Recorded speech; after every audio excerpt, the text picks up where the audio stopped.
Hey everyone, Migs here and welcome back to Doki Doki Literature Club. Now, we've already played about an hour of this game, and even though we haven't really explored any horror elements, it did actually give us the opportunity to really get to know these four girls here. And I do believe that this game really wants us to pick the quote-unquote best girl, and I've already kind of formulated that out, and I do believe that Sayori here is considered the best girl. I mean, she's cute, she's bubbly. I mean, I've known her for years, and so it only just seems right to actually stick with her throughout the whole entire experience here. So pretty excited to see what's coming up here. So enough with the chit chat. Let's get to it.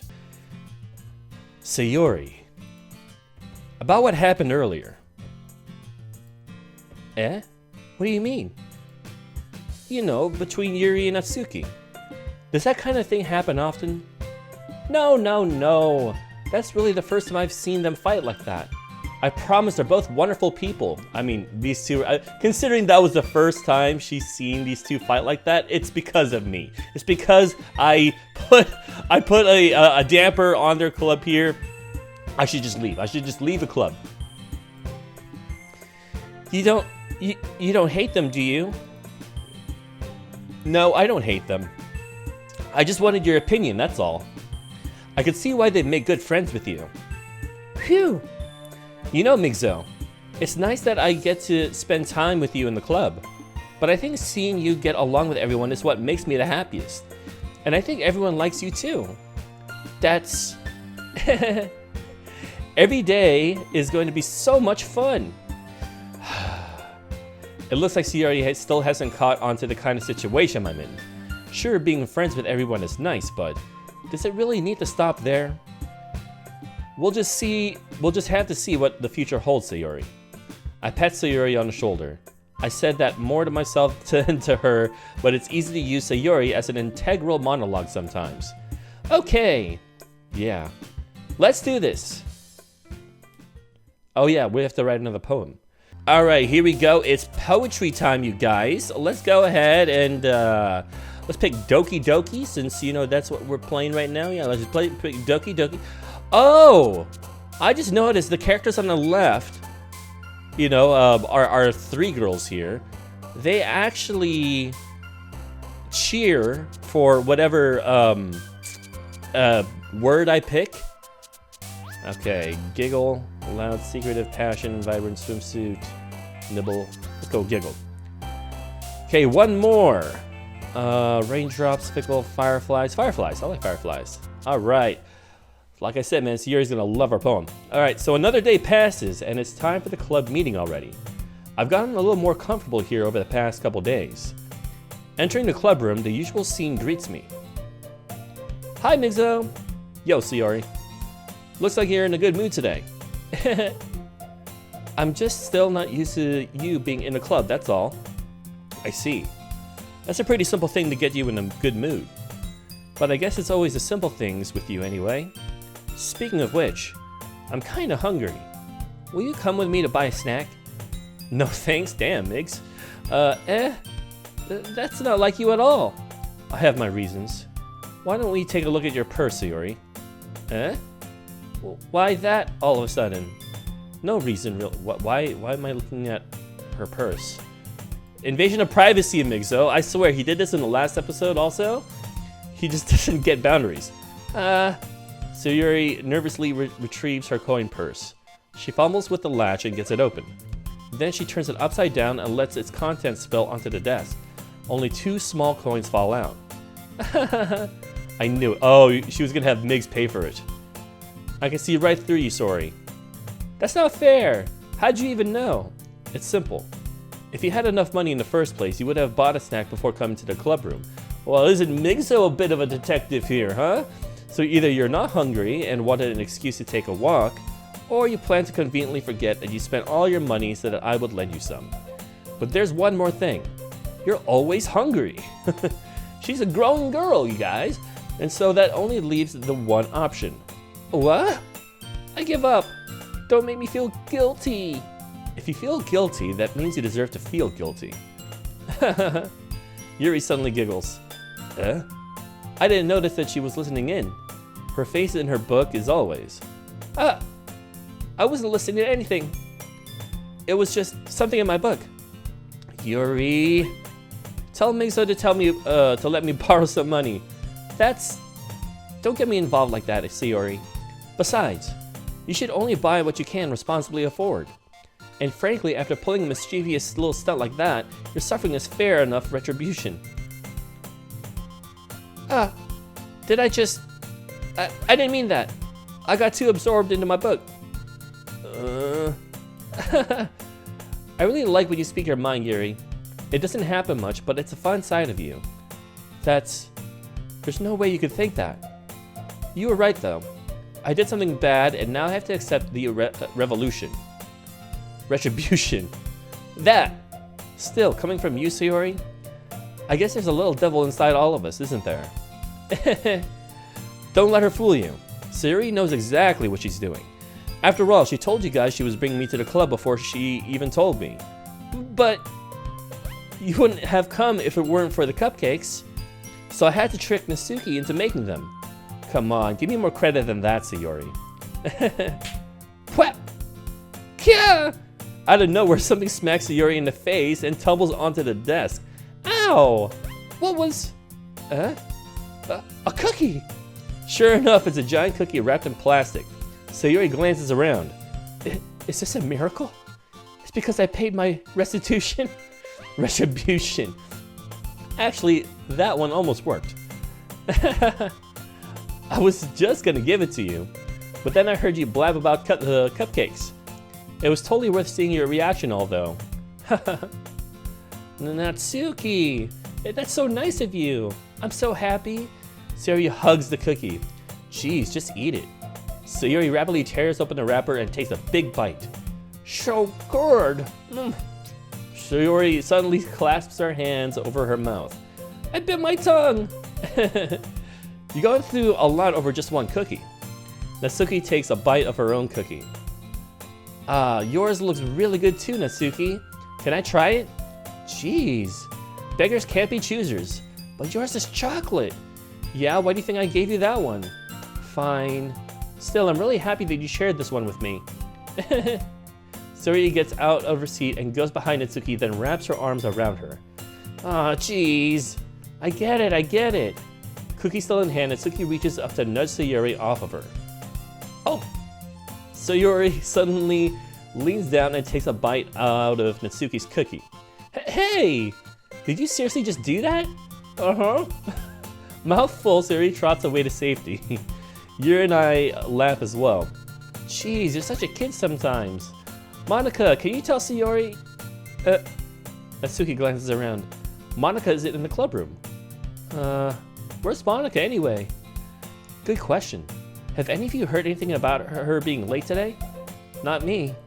Yeah, I haven't either. That's a bit unusual.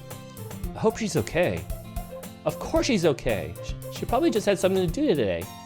She's pretty popular after all. Eh? You don't think she has a... I wouldn't be surprised. She's probably more desirable than all of us combined. That's true. Excuse me? Suddenly the door swings open. Sorry, I'm super sorry. Ah, there you are. I didn't mean to be late. I hope you guys weren't worried or anything. Huh? Monica chose the club over her boyfriend after all. You're so strong-willed. Boyfriend? What on earth are you talking about? Monica quizzically glances at me. Never mind that. What held you up anyway? Well, my last period today was study hall. To be honest, I kinda just lost track of time. That makes no sense though. You would have heard the bell ring at least. I must have not heard it since I was practicing piano. Piano? I wasn't aware you played music as well, Monica. I don't really. I kinda just started recently. I've always wanted to learn piano. That's so cool. You should play something for us, Monica. Monica looks at me. Maybe once I get a little bit better, I will. Yay! That sounds cool. I'd also look forward to it. Is that so? In that case, I won't let you down, MigsXL. Monica smiles sweetly. I didn't mean any pressure or anything like that. Don't worry. I've been practicing a whole lot recently, and I'd really love a chance to share once I'm ready. I see. In that case, best of luck. Thanks. So I didn't miss anything, did I? Not really. I chose to leave out Sayori's mischievous escapade. I'm sure Natsuki will end up complaining to her anyway. It looks like everyone has already settled down. Sayori somehow already finished her entire cookie. Yuri's back to her book and Natsuki disappeared into the closet? Why? Migzo! Sayori suddenly comes up to me. I'm gonna get some supplies from another classroom. Wanna come with me? Supplies? What for? Well, you know how the festival's coming up? Me and Monica were gonna make some posters and stuff. So I need to find some crayons and markers and glue sticks. Ah, I see. Sure, I'll go with you. Yay! Okay, Monica, we'll be back soon. Are you going with Mizgo to get the supplies? There's no need to trouble yourself. I'd be happy to go with them. Oh, shit. Oh no, Sayori! But I wanted to go. It's so much fun exploring empty classrooms and stuff. Okay. It was just a suggestion. See if you can find poster paper too, okay? Okay. Ready, Migzo? Yep, let's go. Sayori and I exit the club room. I follow behind as Sayori hums and skips around the hallway. Honestly, it feels like I'm taking a kid to the mall or something. Sayori finds pleasure in the simplest things sometimes. Hey, Sayori, what exactly are we doing for the festival anyway? I'm not sure how you would make an event out of literature. Me and Monica have it all planned out. Don't you worry. Is that so? Yep. We're gonna do a poetry performance. A performance? Of what kind? Well, everyone is gonna take turns on stage and recite their favorite poems. Ah, that sounds kinda dull. Migzo, you're not thinking about it the right way at all. It's not just about reading poems, it's about performing them. Like you say the lines of the poem like, between my feet, the last remaining flower beckons to me. I twist the stem, freeing it from its clinging roots, caressing the final joyous moment between my fingers. But to what ends have I summoned this joy? For now, when I look in every direction, the once prosperous field before me is but a barren wasteland. Like that! Sayori, how do I put this? I'm sure it's just me, but it's impossible for me to take you seriously when you talk like that. You meanie. I'm working super hard on this, you know. I know. I just meant it's a pretty unordinary contrast to your cute self. Don't say that, it's embarrassing. But I guess that means I'm doing a good job. Yeah, I guess so. I'm so excited. The festival is going to be so much fun. Sayori spins herself around in the hallway again. Hey Migzo, this classroom over here is empty. Let's begin the mission. The mission, huh? It's been a long time since I spent time with Sayori like this. But in the end, she hasn't changed one bit. She's nothing but a ball of sunshine, drawing happy vibes from the world around her. It's a pretty nostalgic feeling for me. As the years went by, I began to hold myself up in my room more and more. So going adventuring with Sayori brings about a special sort of feeling I forgot I had in me. I wonder if me writing a poem, you know how it looked like Sayori was going to enjoy that triggered this sequence here? Like maybe if I had picked the right words for Yuri, then Yuri would be the one joining me here. Who's to say, you guys? Who knows? The two of us enter the classroom. Sayori heads straight to the closet, and I follow. Let's see what we have in here. Crayons! Sayori pulls a box full of crayons off the shelf. They're the best brand too. They're kind of dirty though. Sayori starts pulling various crayons out of the box, reading the color names. Alright, that's one down. Don't get distracted. We still need to find... Wait, I'm looking for my favorite color. Fine. Then at least move aside so I can look for the poster paper. Ah, I dropped one by accident. Smack. Kia! Sayori bends over and smacks her forehead right into the shelf. Ow. She falls to the floor and the crayons spill all over her lap. Ah, wow. You okay? My forehead. Sayori clutches her forehead. Gee, Sayori. That's just like you, isn't it? Come on, let me see. Since Sayori is sitting on the floor, I grab her by the waist and pull her out of the closet. You have to move your hands, Sayori. But it hurts. Just do it for a second. Oh my god. Sayori slowly releases her hands from her forehead. I gently brush her bangs to the side. Ow! Sorry. There's a huge red mark on the center of her forehead. A bump is starting to form as well. Man, that's gonna swell up. I should find you some ice. MigsXL, where would I even find ice around this time? I guess a cold drink would do. You don't have to. I'm fine with looking like a unicorn. Even wincing from the pain, Sayori makes a silly joke. What are you saying? I'll be right back, okay? Okay. Oh, what happened to the music? It shut off. I pat Sayori on the shoulder and run out into the hallway. I locate the nearest vending machine. What should I get? It doesn't really matter since it will be used as an ice pack rather than to drink. But I know Sayori likes apple juice, so I purchased that one. And just a moment, I'm already returning to the classroom where I left Sayori.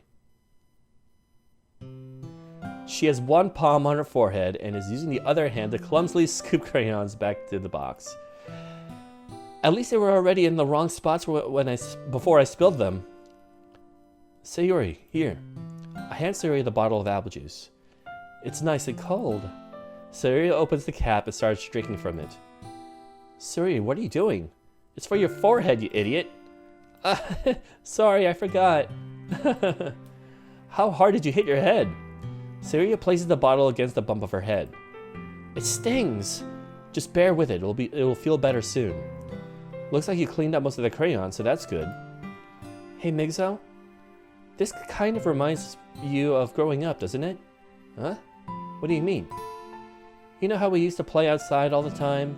I would always try to keep up with you. You were kind of oblivious in some ways. Like I usually fall behind or had trouble climbing on the things you did. But sometimes when I tried to do things I couldn't, I wouldn't get hurt. I wouldn't get myself hurt. I'd fall and scrape myself or get a bump. And I would start crying really hard. And you would rush over as quick as you could. You would try really hard to get me to stop crying. It was almost like you blamed yourself and were afraid of getting in trouble if someone found out. Even though it really wasn't your fault at all, you know? Did I really do that? Yeah, you don't remember? Come to think of it, maybe I do remember a bit.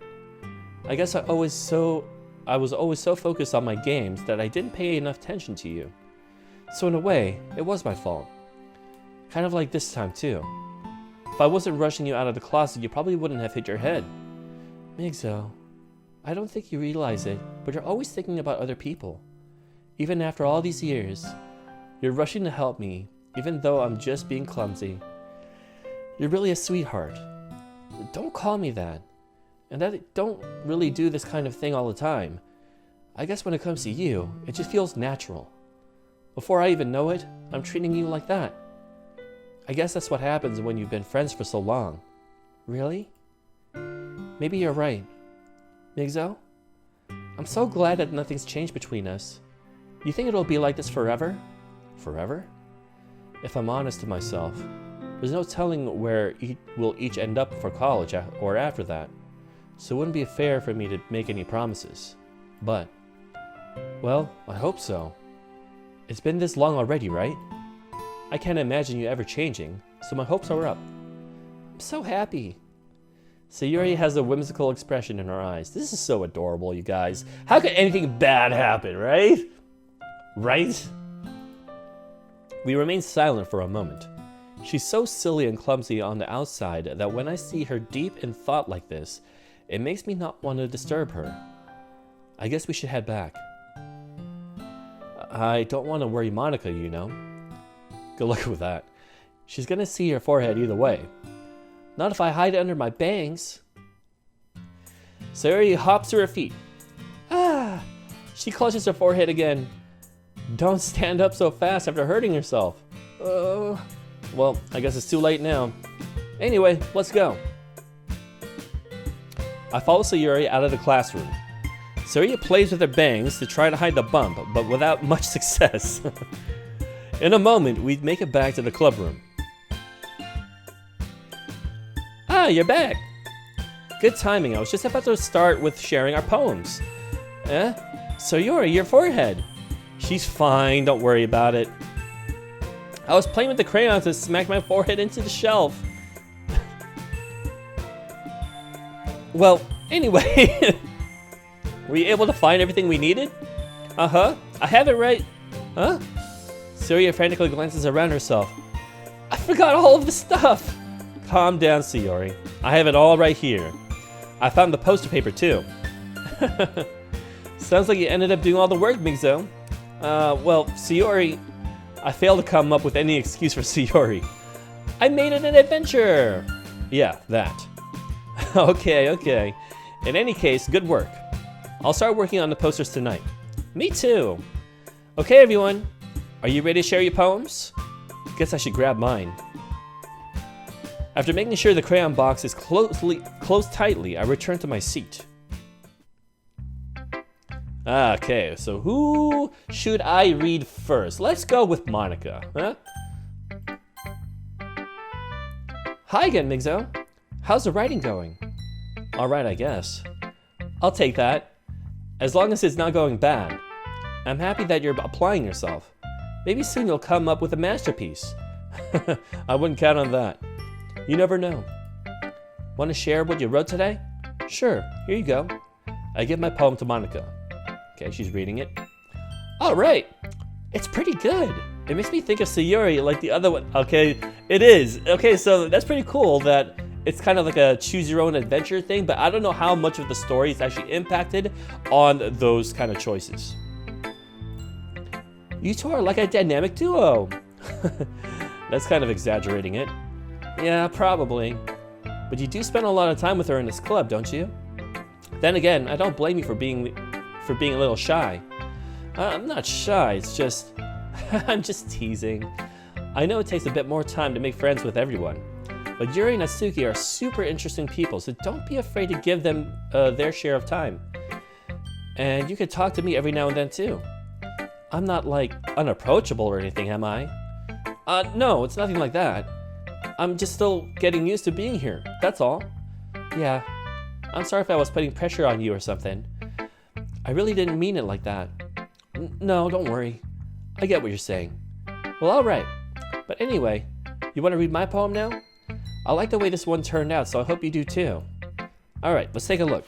Alright. Save me. The colors, they won't stop. Bright, beautiful colors. Flashing, expanding, piercing.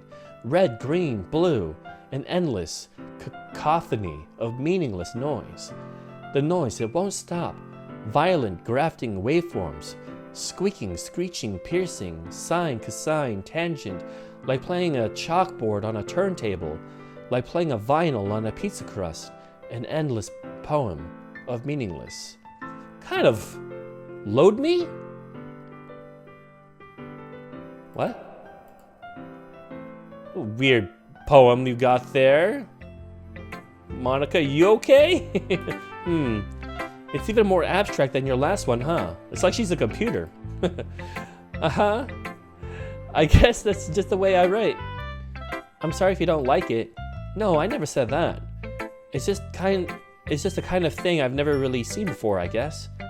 I kind of like playing with my space on the paper. Choosing where and how to space your words can totally change the mood of the poem. It's almost like magic.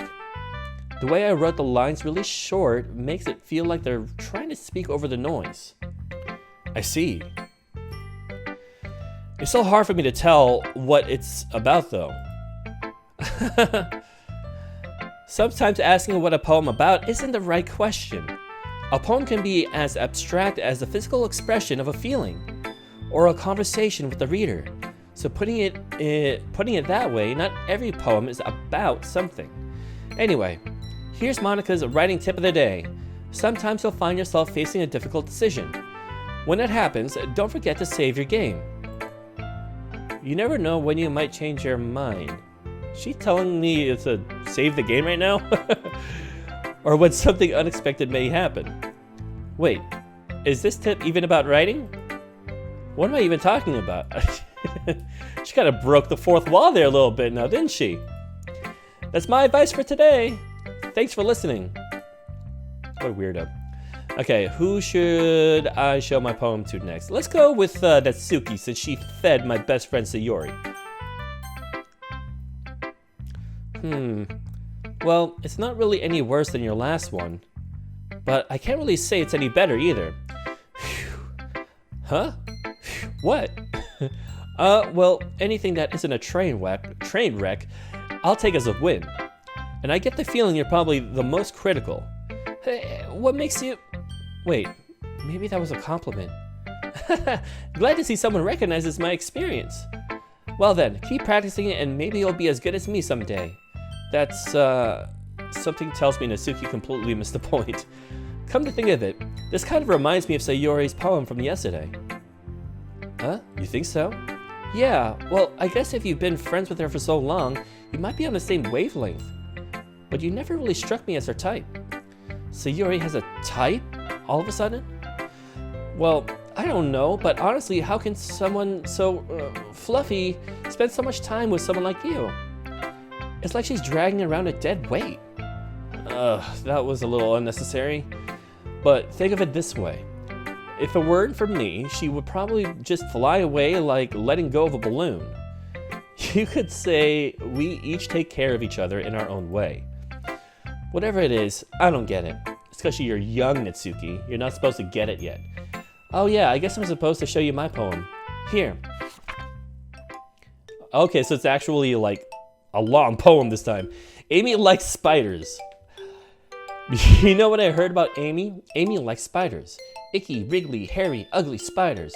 That's why I'm not friends with her. Amy has a cute singing voice. I heard her singing my favorite love song. Every time she sang the chorus, my heart would pound to the rhythm of the words. But she likes spiders. That's why I'm not friends with her. One time, I hurt my leg really bad. Amy helped me up and took me to the nurse. I tried not to let her touch me. She likes spiders, so her hands are probably gross. That's why I'm not friends with her. Amy has a lot of friends. I always see her talking to people. She probably talks about spiders. What if her friends start to like spiders too? That's why I'm not friends with her. It doesn't matter if she has other hobbies. It doesn't matter if she keeps it private. It doesn't matter if it doesn't hurt anyone. It's gross. She's gross. The world is better off without spider lovers. And I'm gonna tell everyone. That's a poem? That seems more like a journal entry than anything. Not bad, right? It's quite a bit longer than yesterday's. Yesterday's was way too short. I was warming up. I hope you didn't think that was the best I could do. No, of course not. Anyway, the message is pretty straightforward in this poem. I doubt I have to explain it. Sometimes you can explain complicated issues with such simpler analogies, and it helps people realize how stupid they're to be. Like anyone would agree that the subject of this poem is an ignorant jerk. Do you know people like that? Of course. It's about how everyone thinks That doesn't matter. It can be about anything. I wrote it to be easy to relate to. Everyone has some kind of weird hobby or guilty pleasure. Something that you're afraid if people find out, they make fun of you or think less of you. But that just makes people stupid. Who cares that someone likes as long as they're not hurting anyone and it makes them happy? I think people really need to learn to respect others for liking weird things. Well, you're definitely right. At least I can relate to that. I'm sure a lot of people, other people can too. It's what I do best after all. I don't like writing unless there's a good message to take away from it. Like conveying emotions is important. But I want to make people think, not just feel. Remember that. I'm going to write a good one for tomorrow too, so look forward to it. Alright. Yuri is next. We're always going to save Sayori for last because she is best girl. So let's go for Yuri. Is it my turn? Let's see how it compares to yesterday's. I see. It's a bit different. I respect you for trying different things, MigsXL. Were you inspired by Natsuki's poem? Or Sayori's, perhaps? Well, I guess you could say that. I thought so. I'm happy for you. You don't need to find inspiration in my poems. I write them for myself, not for anyone else. So I don't really need for people to like them or anything. Yuri... I'm sorry for being blunt, but you're overthinking this a little. Just because our styles are different doesn't mean I dislike your poems. In fact, if I tried to do something in your style, I would probably just do a terrible job. I see. I'm sorry. My stupid mind, it likes to do that sometimes. Anyway, you don't need to be afraid to be a little more daring. Metaphors can go a long way. Don't feel like you need to work your brain like turning a bunch of gears. Try letting your mind wander through your feelings and write down the things you see and hear. That's one way to truly enable your reader to see into your mind. It's a very intimate exercise. I see. That's a certainly interesting technique. Thanks for sharing. I have, well, an example of that if you'd like to read it. Of course. Is this the poem you wrote for today? Yuri nods and timidly hands me her poem. The Raccoon. It happened in the dead of night while I was slicing bread for a guilty snack. My attention was caught by the scuttering of a raccoon outside my window. That was, I believe, the first time I noticed my strange tendencies as an unordinary human. I gave the raccoon a piece of bread, my subconscious well aware of the consequences. Well aware that a raccoon that is fed will always come back for more. The enticing beauty of my cutting knife was the symptom. The bread, my hungry curiosity, the raccoon, an urge. The moon increments its phase and reflects that much more light off of my cutting knife. The very same light that glistens in the eyes of my raccoon friend. I slice the bread, fresh and soft. The raccoon becomes excited. Or perhaps I'm merely projecting my emotions onto the newly satisfied animal. The raccoon has taken to following me. You could say that we've gotten quite used to each other. The raccoon becomes hungry more and more frequently, so my bread is always handy. Every time I brandish my cutting knife, the raccoon shows me its excitement, a rush of blood. Classic Pavlovian conditioning. I slice the bread, and I feel myself again. Interesting. You know, I can't help but feel like a lot of these poems are a reflection of themselves, and a lot of this has cutting and slicing in the document here. I could be overlooking it though, right? Could be overlooking it. I was a little more daring with this one than yesterday's. I could see that. It's a lot more metaphorical. I don't know if it's my fault, but I can't begin to imagine what this poem is about. That's right. It's a bit closer to my preferred writing style. Using the poem as a canvas to express vivid imagery and conveying emotions through them. Yeah, if I take it at face value, then I can't even figure out what it's supposed to mean.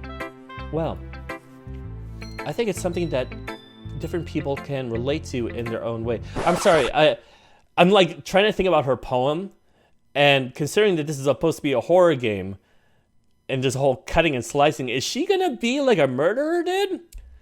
I would really hate that. I'd be surprised as hell if she was a murderer, but we'll see. I wanted to express the way it feels for me to indulge in my more unusual hobbies. She's a murderer, guys. She's a killer. Oh boy, she's a killer. It's the sort of things I'm usually forced to keeping to myself. So I sometimes enjoy writing about them. Huh, that's funny. Didn't Natsuki also write something about that? About someone being ridiculed for a strange interest? Huh? She did?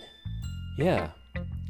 She was talking about how it doesn't matter what you're into as long as you're not hurting anybody. She's right. I mean, does she really feel that way? Yeah. Sounds like you two have that in common. That's interesting. To me, she seemed like the kind of person who would make fun of my hobbies. But I suppose that's my fault for judging, isn't it? Please don't tell her I said that. Don't worry. I have no reason to. Okay. Well, thank you for sharing it with me. After all, if I hadn't learned to embrace my own weirdness, I would probably hate myself. I might be ranting a little bit now, but I'm glad you're a good listener. Alright, so Yuri, the best girl, is the last one. Let's get to it. Migzo, I really love your poems. I can't believe you've been hiding these from me. I'm not hiding anything. But your poems are so good. Yesterday's and this one too. You can't tell me you haven't done this before. I mean, you're really the only one who feels that way, so... No way! Not even Natsuki? Well, I guess Natsuki is the least likely to admit how much she likes something, but I don't think it's that. What do you mean? Well, I guess I'll be honest about it. It's a lot easier to write poems when I'm thinking about you. Whoa, Migzo, pump the brakes, my dude. Whoa. Stop thinking weird things, idiot. I just mean that you're a really expressive person, I guess. How am I supposed to write poems about my own stupid life? But you somehow make everything in your life an adventure. Even the little things.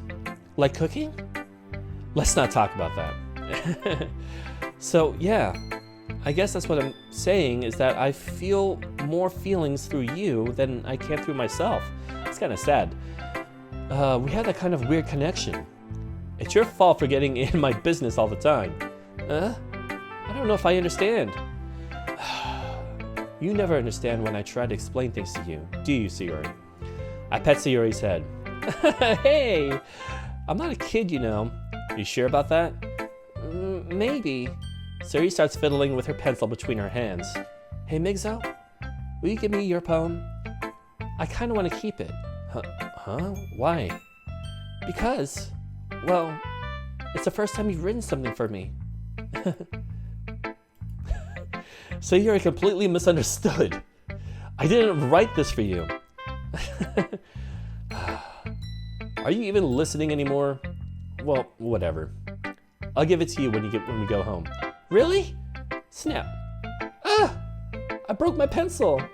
Sayori hastily bends down to pick up the piece she dropped, but being inattentive of her surroundings, she bumps right into me. Sorry. It's fine. I'll get it for you. I bend down and pick up the broken pencil. Sayori clutches the desk beside her to support herself, knees shaking. I'm a little clumsy today. She's so cute. She's like nervous around Migzo right now. Let's sit down, Sayori. Yeah. I grab Sayori's arm and help her sit at the desk. Anyway, I still haven't read your poem. Oh, sorry, I forgot about that. But it's not as good as yours. Jeez, don't worry. I'm sure I'll like it. Yeah, hopefully she actually took her time on this and actually didn't write it in the same morning. Bottles. I pop off my scalp like the lid of a cookie jar. It's a secret place where I keep all my dreams. Little balls of sunshine, all rubbing together like a bundle of kittens. I reach inside with my thumb and forefinger and pluck one out. It's warm and tingly. But there's no time to waste. I put it in a bottle to keep it safe. And I put the bottle on the shelf with all the other bottles. Happy thoughts, and bottles, all in a row.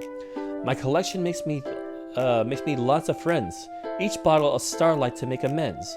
Sometimes my friend feels a certain way. Down comes the bottle to save the day. Night after night, more dreams. Friend after friend, more bottles.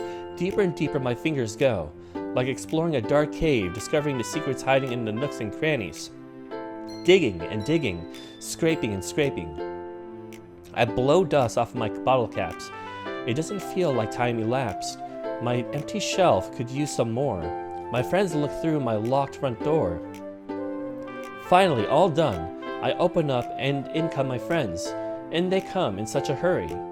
Do they want my bottles that much? I frantically pull them from the shelf, one after the other, holding them out to each and every friend.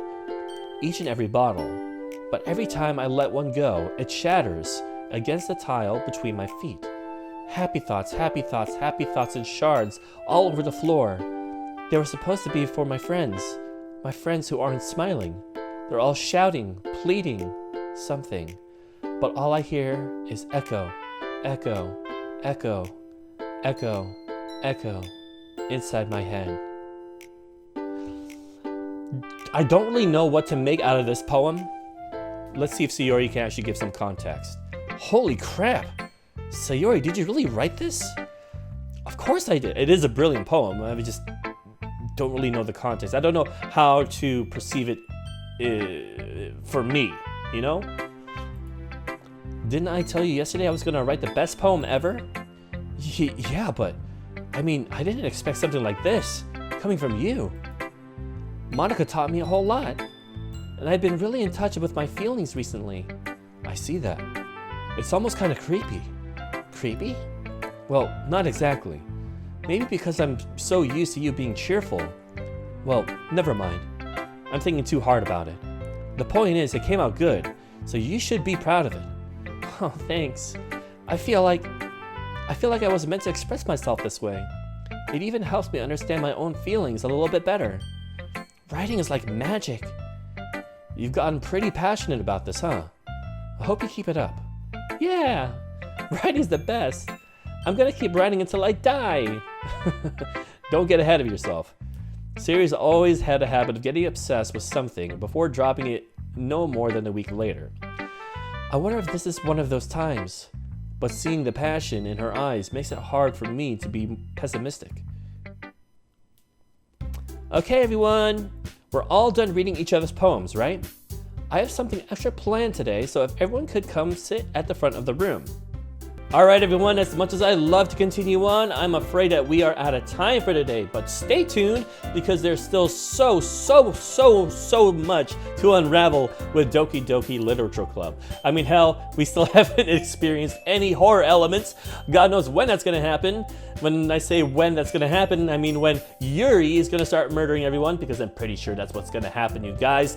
So stay tuned for the next episode, but until then, I wanna thank you so much for watching. If you enjoyed today's video, please do not forget to smash that like, and if you're new to the channel, please do consider subscribing as well as ring the bell so that you are notified for the next video. And that's going to be it for today. I want to thank you so much again for watching. My name is MigsXL, and I'll see you in the next video.